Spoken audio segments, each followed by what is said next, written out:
Hi guys, Stu here with a new video, and this video we're going to talk about the newest changes towards PvP in 10.2 Dragonflight.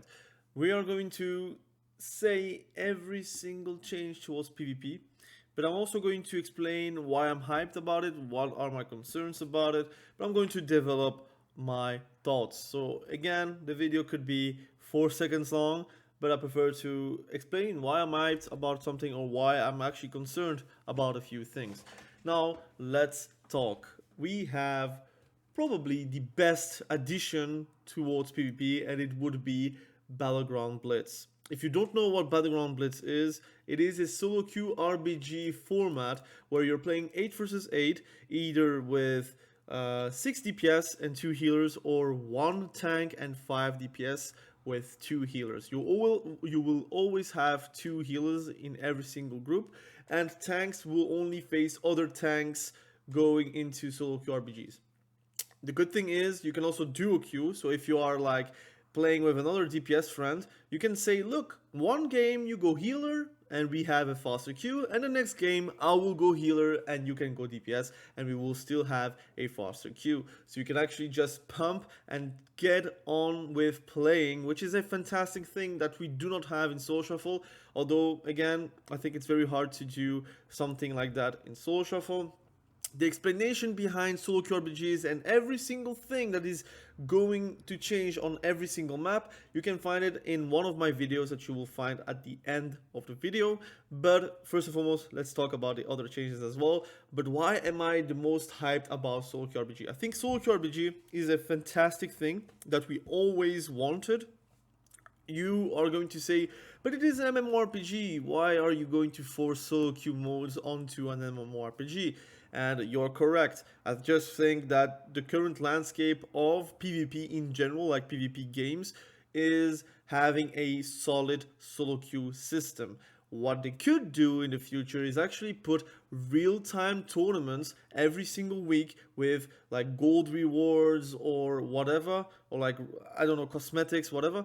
Like for example, League of Legends has with Clash. You could have the same for World of Warcraft, where you have a team, you're going to write yourself in one of the in-game tournaments, so not on an external website, just in-game tournament, and then you can just have a lot of like those social aspects into that format. But I do feel like solo queue in general should be the most effective and competitive way to play PvP, because it just is how it is in every single game. If you're playing solo queue in League of Legends or in Dota or even in CSGO, or for CS2 now, Valorant, it is way more difficult than in a team. Because in a team you could just play with better players and they can essentially carry you.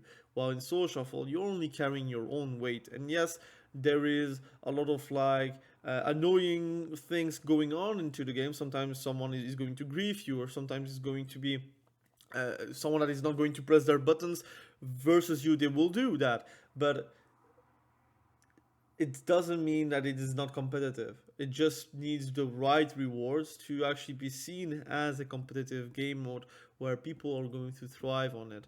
And the queue times should be also lower. I think for a solo queue mode, you should always have under 5 minutes queue, except for the higher level players, because again, higher level players should be a minority of a minority, I would say. So obviously, if you are going to queue at 2.8k, it should be a bit longer, because they are going to make you face versus other 2.8k players.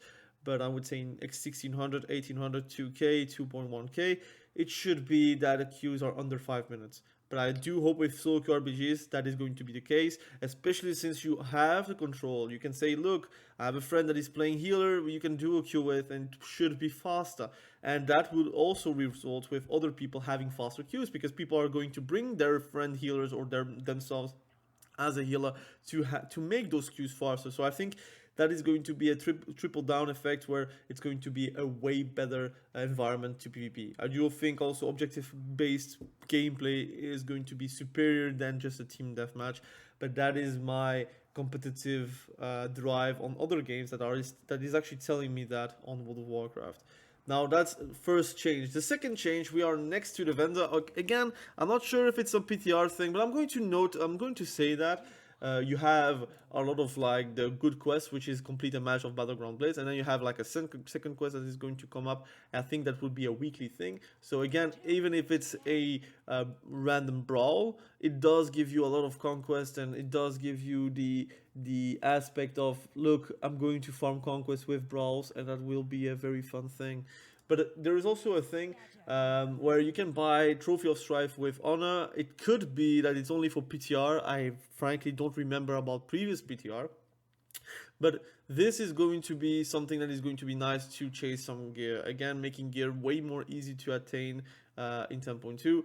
But this could be just a PTR thing, so don't really mind that too much. There is a lot of things that are actually very nice for World PvP. It is actually a vendor where you can actually get all the past appearances of Season 1 and Season 2 with bloody tokens. Like for example, you can collect the cloth appearances of Skull Wardens from seasons past, so it means Season 1, Season 2 normally, and it will be for 3,000 bloody tokens. Bloody tokens, again, people that are playing World PvP has millions of it, but with it, you can actually just like get a lot of like those transmogs, which is a good thing. I think that should be a driving force into World PvP to actually farm those sets. If you didn't play warlocks or mages or priests in previous seasons, at least you can collect them with that. The same for again, you can get a lot of gear just by playing World PvP. That is not really something new, although I feel like the costs are a bit lower than usual, but that would be me maybe. But in general, this is also a good way to get gear coupled with honor. Again, I think most people have 15k honor in Season 3, and like we know in Season 2, they're going to make honor not depleted every single season. So Season 3, if you have 15k honor, you should keep it for Season 3, where you're going to get even better gear than Conquest. I think now it's up to date. Let me see. It is not up to date yet, but normally the eye level of that gear will be superior to what you currently have, like Conquest wise. But now I have like the latest Conquest gear to test a lot of things. But for example, this one is 450. I think it should be 476 if I'm not mistaken. I already know that this one is 473, so I think it's 476 for honor gear, which is again way better than Conquest right now. So if you want to have better gear, just keep 15k and you will be golden for Season 3. I will make a separate video again to help you guys into this. But that's another change. There's also a change which is more PvE thing, but whenever you're going to the ML Dream, those super blooms are going to be actually hubs where you can actually PvP, because a lot of people are going to conglomerate around it. And again, at the end of the day, whenever you have like a hotspot, you will have more players into those hotspots. At that point, you will have a lot of great PvP activities. I think World PvP should be a thing, should be very strong. I hope in the next expansion you will have fortress defenses and fortress offensives to actually get it from the other faction or other group, whatever. That would be a fun thing for World PvP, but currently you have like those events which are super blooms where you can actually have a lot of PvP activities, so be sure to look it up.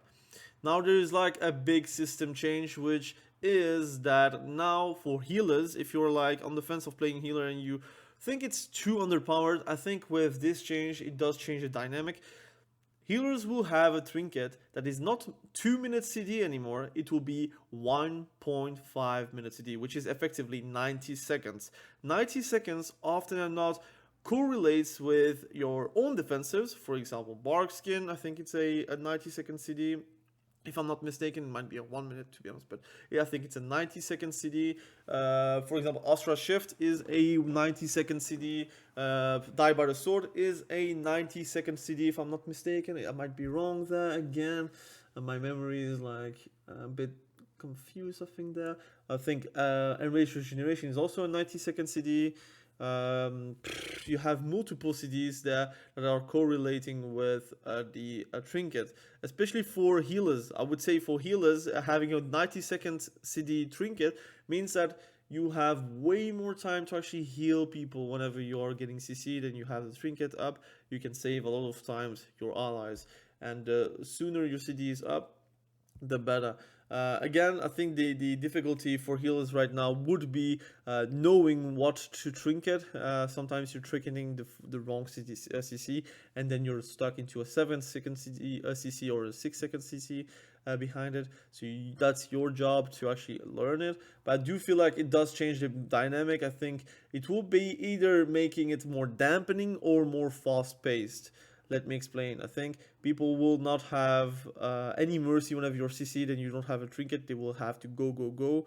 While whenever your CD was 2 minutes on the trinket, they could like build it up until that point where your trinket is soon to be up, but not soon enough to actually save your ally, for example. At that moment, I think people are going to either go for a burst at the 70 seconds CD on the trinket or a 60-second CD on the trinket. Like that is already passed. For example, you have 20 seconds left to get the CD back up. At that point, they will go for the biggest go ever. So you can actually understand that the gameplay will be either fast, depending on the buffs, the nerfs, whatever, or it will be slowed down. Like nobody is going to be able to kill because of like the self-defense that you can have on other specs. Like an enemy that is going to die by the sword is not going to die very quickly if you're a melee. Of course, if you're a caster, you don't care too much about die by the sword except the damage reduction, but it is what it is. But overall, I think it's a good change to make people want to play healer, although I say it's a good change. I'm more neutral about it because I do need to see it, how it's going to work in arenas.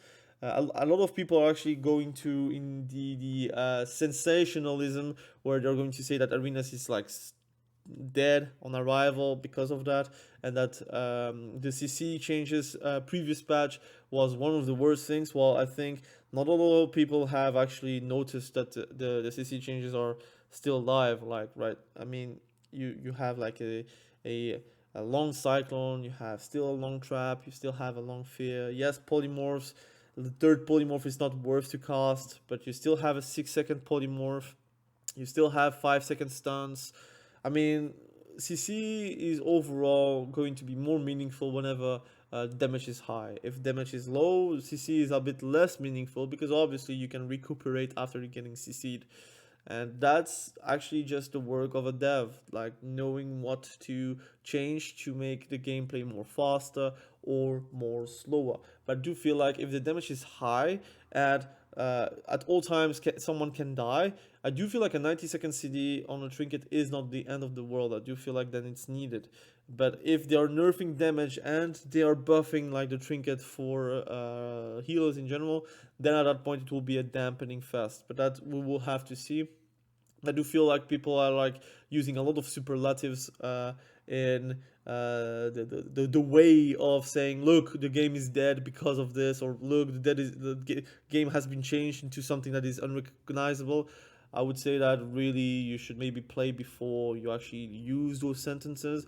Am I excited about it? Not really, but I do feel like it's a change. It will change the pace. I do feel like it will change the environment of arenas. I do feel like in BGs it's really irrelevant in general, but except for like, again, if like there is a no-seater and you know, look, he has no trinket, you're going to try to get it. But again, in team RPGs it's way more scripted, while in SOLOQ RPGs I don't feel like everyone is going to think about that. But anyways, that is my take. Those are the changes pretty much. I think the biggest change is SOLOQ RPG. I think the biggest change outside of the things that I've talked about is probably the meta changes. I feel like if the meta is switching, it is going to be the most noticeable change into PvP. I do also think that if they nerfed Augmentation Evoker, it would open up so many more comps.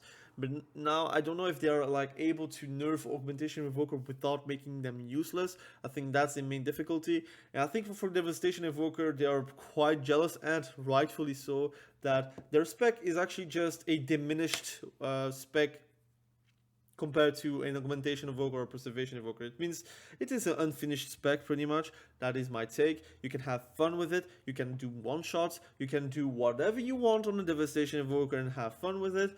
but truth is it is an unfinished spec, unfinished mess, and they kind of got the shortest end of the stick, like towards spells, towards utility, towards your amount of buttons you can press.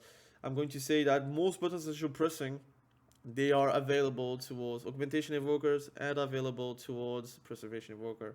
So now what are they going to add to get more like depth towards it? Especially more depth is needed because again, either they're one-shotting, either they're not one-shotting. If they're not one-shotting, they're useless. If they do one-shot, it feels like cheese. It's a bit of the same for Frost DK, to be honest. That's why they need a rework. I do feel like Devastation Evoker needs a rework. But anyways, that's pretty much the video. If you want to check how SOLOQ RPGs work, press one of these videos here above.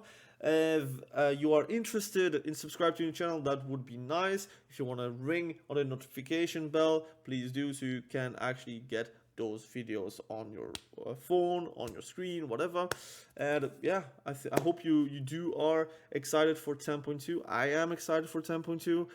Again, I think the timing is not that great because of BlizzCon, but we will do our best to get hyped, play a lot, and hope for SOLOQ RPGs to be live in 10.2.5 with real ranks, and then we are going to go hard on this SOLOQ RPG mode. Again, thank you. Bye.